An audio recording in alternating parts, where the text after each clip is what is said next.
So, itong cable na to, pwede to sa fast charging or quick charge 3.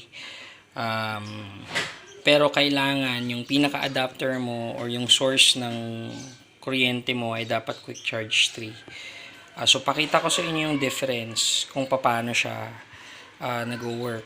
So, ito yung cable natin. Makapal yung cable natin.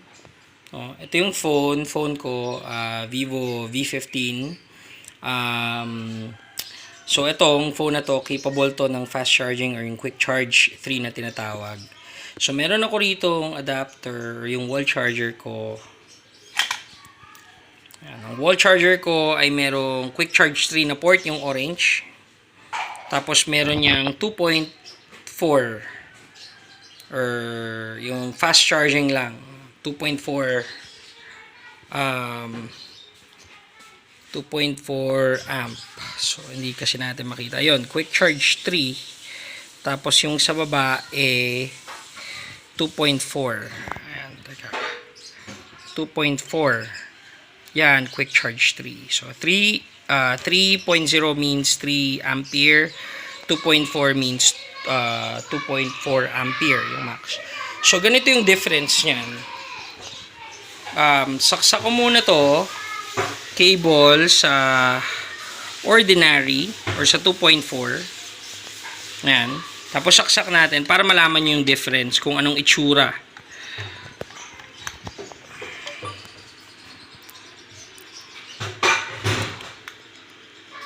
So kung normal lang or fast charging, yan lang yung icon niya.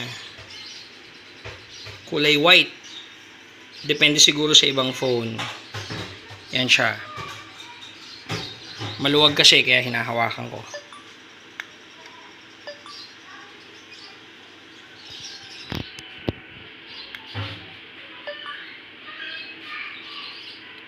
Sorry, yung adapter kasi maluwag eh. Yan.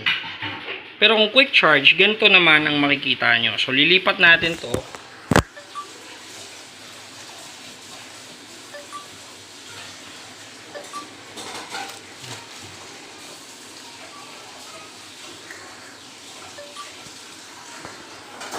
Yan, nilipat na natin siya ng saksakan. Nandun na siya sa pinakauna, wala na sa green. So, eto na siya ngayon.